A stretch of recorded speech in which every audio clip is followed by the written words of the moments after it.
Good afternoon, my name's Brian Gerrish and I'm here at the southern end of Central Park in Plymouth, Devon, and for those of you overseas that's the southwestern part of the United Kingdom. And we're having a little bit of a guided tour today to look at some of the artwork in Plymouth which has appeared over the last few years. It's very curious, and when I talk to a lot of residents they don't really understand why it's there or who decided it should be there or how much was paid for it. So behind me I've got this very interesting stainless steel bird which I believe is connected to ISIS, and I know that at the moment Bill is just taking a shot of it so that you can see the scale. Now this appeared very quickly.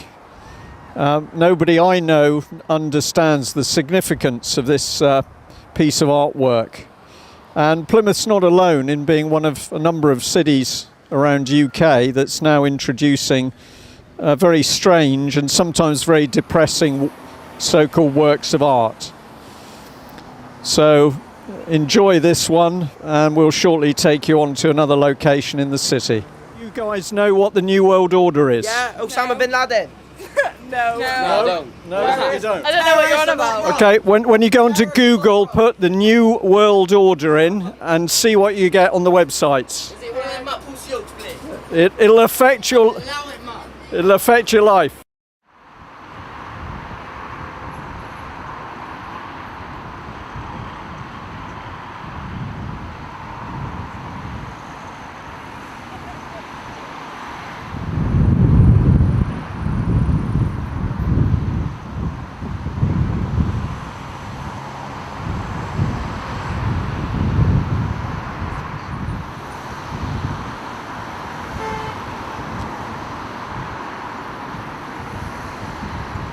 Well, here we are. We're just a short distance away from Plymouth railway station, and just behind me you will see a totem pole. This is another one of the mysterious works of art that have appeared in Plymouth over the last few years. If we look at the totem pole, it's covered in a number of different animals and birds. We've got everything from lizards to penguins. There's some bees in the centre, just about halfway up.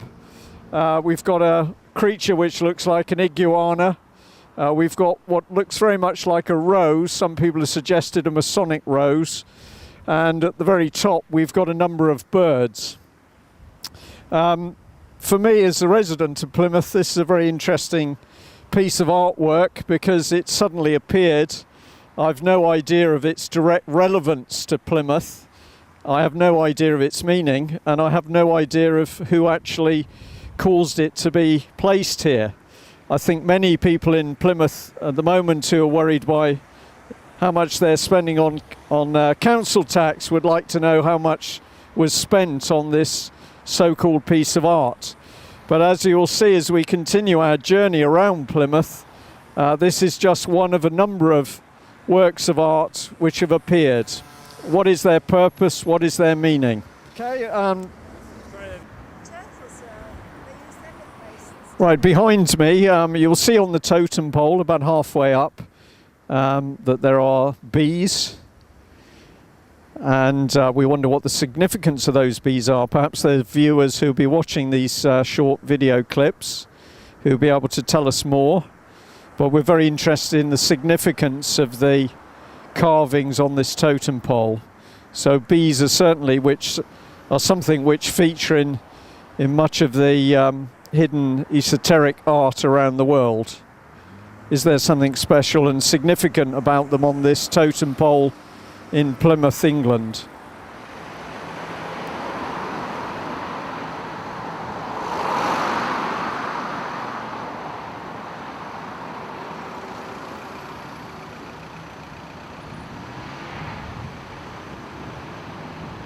So in front of us, just over to our right, we've got Wesley Court. Now previously there was a large and very well attended Methodist church there. That was sold off by the Methodist church as it did with many of its churches, and the flats were built. And we're just going to come down past the Duke of Cornwall Hotel on our left, and This was a hotel which was designed to serve the railway station. This is one of the more beautiful buildings in Plymouth. But on the right opposite where the station was, that's now been developed as an ice rink. Well, for many years now. The ice rink was the wrong shape and too small to be usable for any international competitions. I'm pleased to introduce Ballard House on the right, which is home to Bond Pierce Solicitors, but also this is the building in which Common Purpose Plymouth has its little office. So, It's a bit like a prison. I enjoy seeing some of the nice stuff actually. Mayflower College, I see. Yeah. So this is down onto Grand Parade, which is the seafront road, which runs along by the Hoe, as it's called. We did have a pier many years ago, pre-war, pre-Second World War. There was a pier which stretched out here, which was very popular with people. And the Hoe was a popular place for people to come to listen to music and dance on occasions, particularly for major events like the Fleet Review. But we don't have a fleet anymore because Mr. Tony Blair, Mr. Brown and Mr. Cameron have sold off and scrapped our Royal Navy in order to link us in with the French and make us dependent on European nations for military support. So Plymouth, which used to have a naval base which built warships, cruisers, up to and just after the Second World War, that workforce of around 50,000 has now dwindled to less than 5,000, and many of us with a little bit of knowledge are sure that the naval base will close. And of course the destruction was started by base being sold by £1 to the Carlisle Group by Oh, jeez. I've forgotten his name now, John Major. So we can follow through treason by these people. They're connected to Kinetic, aren't they? Yes. I see you have a Plymouth Eye. Do you know the city? London Eye and the Plymouth Eye. Now I'm wondering whether we should. I might be able to get a bit closer. I'm going to head up towards the War Memorial there, because we now know that these war memorials are not anything nice, but they're a celebration of death. Sacrifices? Are they listing the sacrificial lamb? Yeah. So that's a fairly Masonic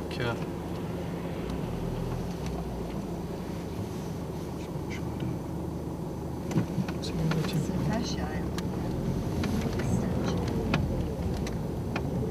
See where the lamp is.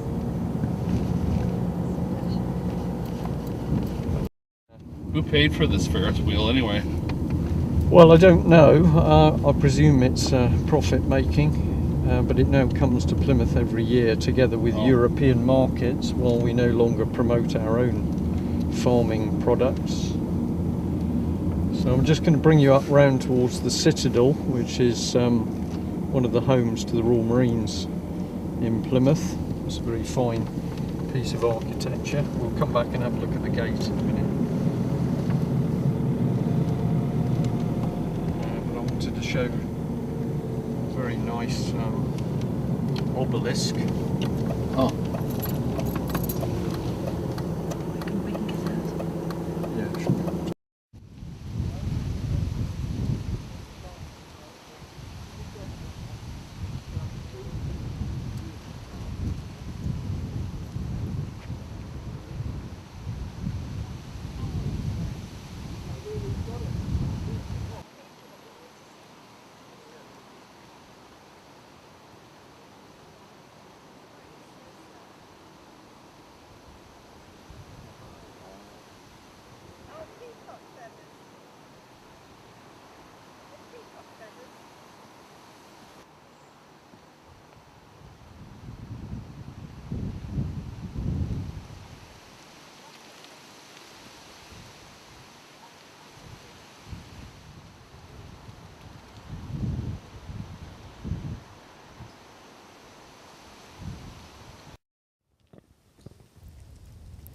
Well, we're here by monument number 3 in Plymouth. We're on the eastern side of the Hoe, which is the grassy area at the back of Plymouth Sound. This is the famous place for Sir Francis Drake playing his game of bowls before going out to fight the Spanish Armada.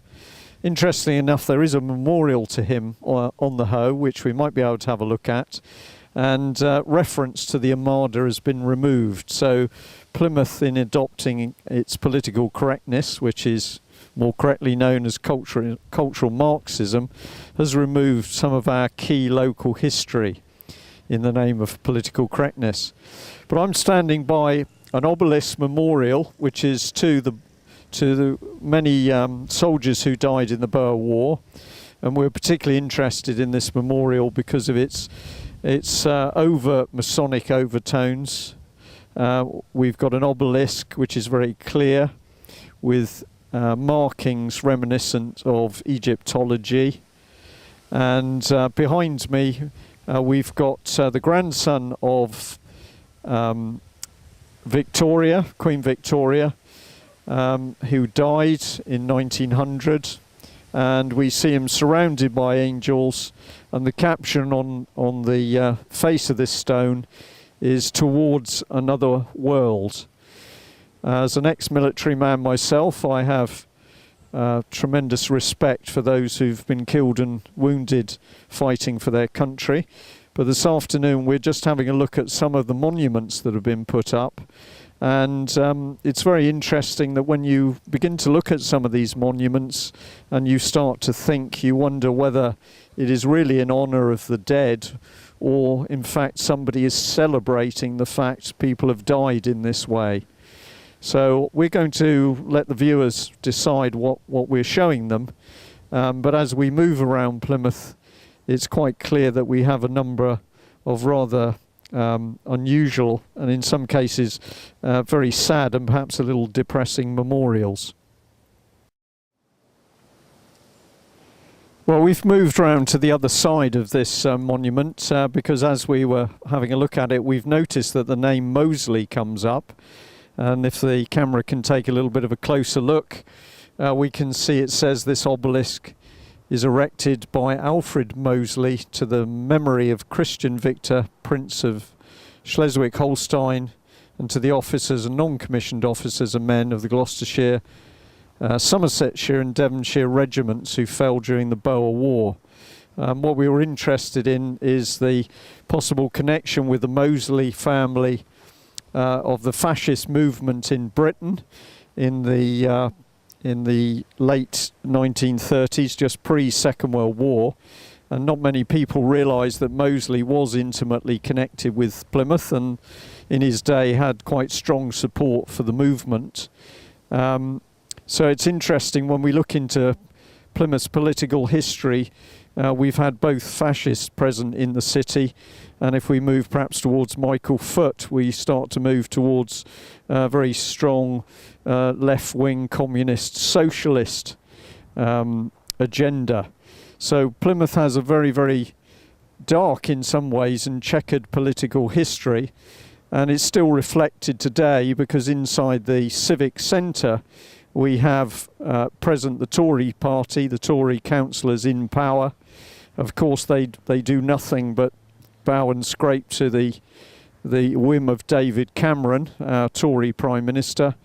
But a little while before that we had Mr Tudor Evans, the Labour leader, who was doing the same for Blair and Brown. And I'd just like to mention that on one occasion when Mr Blair visited the city, he was quoted the next day in the paper on the front page of the local paper as saying to the city, "You have been given special powers, you should use them." Now what was interesting is that nobody that I knew in the business community or the general public in Plymouth knew what those special powers were. However, as we've seen an increasingly dictatorial city establish itself, I wonder if it was those powers to which he was referring. So around this city, we haven't got time to show all of it to you, but there is an enormous number of CCTV cameras watching the public as they move around. We even have motor cars or motor vans with cameras attached. These look like some of the Google recording vans, but they're not to do with Google. They are simply cameras which are going around recording people because any one of us could be deemed to be potential criminals. We've had some roadworks in the city recently, not too far away from here, about a quarter of a mile. And people in Britain will recognise what I'm speaking about, but we now have enormous yellow gantries over the road which have CCTV cameras and infrared cameras recording the movement of every vehicle in and out of the city. So Plymouth has, in my mind, become one of the most watched and spied upon cities in UK. And in an area of Plymouth called Devonport, which is around the old military base, the naval base, at a particular point, I think about 2 years ago, they trialled CCTV cameras which were actually attached to the helmets, to the hats of police officers. So when you met your friendly Bobby in the street, he was actually filming you as a potential criminal. And this is a very sad state of affairs in Great Britain, which of course used to pride itself on its freedom and democracy.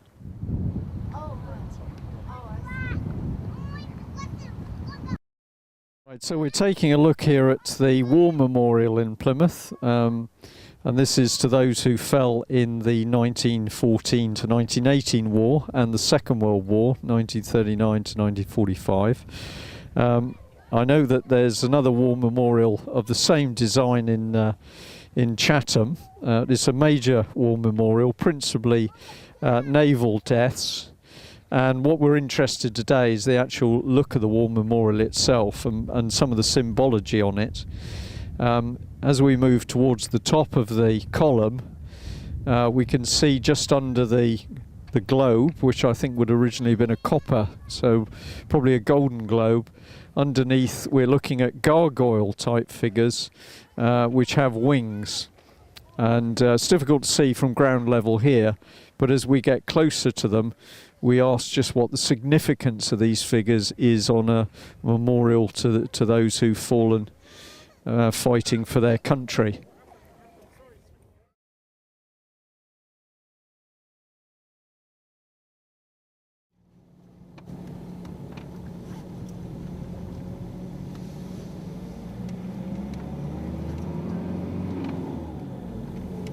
Oh, she's staying at Phoenix.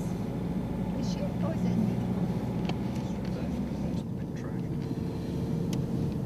This is the Barbican. Well, we're coming around into the Barbican. I wanted to show you the prawn. Mayflower steps for the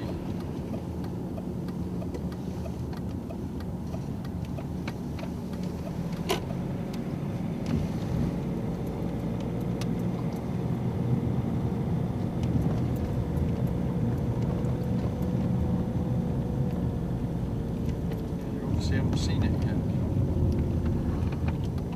So we're now in the Barbican, Plymouth, and just on our right is Mayflower Steps, where the Pilgrim Fathers left for their voyage to America. And just in the near distance we've got another fine piece of sculpture which is a mythical sea creature. It caused great controversy when it was initially erected, which I'd guess I think was about 12 years ago, maybe a bit longer than that now. The nickname was Plymouth Prawn, but nobody really explained what the purpose of it was or what the significance was. And I look at it and I think there must be more to this than the average member of the general public realises.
Well, we're stood here with our backs to the Guildhall in Plymouth, and we're just having a look at the architecture of the main shopping centre. This arose out of following the bombing of Plymouth by the Luftwaffe in the Second World War, which did extensive damage, and very shortly afterwards the idea was born for the Abercrombie plan, which was to rebuild the city to a futuristic style, effectively to show that Plymouth wasn't beaten. And the plan started immediately after the war, but the first result was that Plymouth City Council, as it was, demolished, I think, more buildings than the Luftwaffe did, and then all of this Portland stone structure was started, which some people love and many people hate. But one of the biggest consequences was the fact that what had previously been a city that had grown naturally was now overtaken by the master plan, Abercrombie plan, and many people find the layout quite soulless. And of course the wide streets mean that the wind coming straight in off the English Channel blow up and down the city. So it's open for debate whether this is a beautiful city or not. It's caused huge controversy, and I think many people would think that the then futuristic design was something that lacked a human quality. Well, we're here stood just outside the Civic Centre at the heart of Plymouth, and at the moment we're focusing on another piece of strange and interesting artwork which has appeared in the city, and that is a dragonfly obviously coming out of the water on the bulrush. And when I first saw this sculpture, I was very curious. I wondered who'd commissioned it, how much it cost, and what actually its purpose was. I personally don't find it very nice. I don't know whether you've seen a dragonfly, but they look attractive while they're flying, but when they're actually in the water and you examine them close up, they're quite a fearsome looking insect. So what is the purpose of this? What's the meaning for Plymouth? Who commissioned it? We've really no idea. And perhaps we might just scan onto the building in the backdrop, which is the main civic centre itself.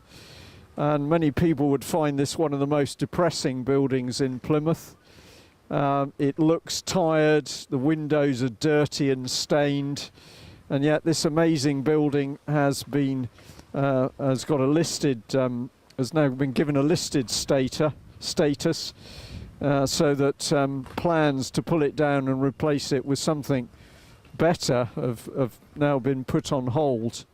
But the city's worried about some of the facade falling away, so they've built this very ugly, what do we call it, plywood house at the bottom in order to make sure that debris can't drop on members of the public. So Plymouth is a very interesting place. We've got this side just across the road from us and out of camera shot at the moment. We've got a very large TV screen which has been put up in the city, and when major events are on, they do appear on that TV screen. But personally I find it like something out of 1984, Big Brother right in the heart of the city. And is this really what our society is about? Is it about bringing the TV and daily news bulletins right into the heart of a city?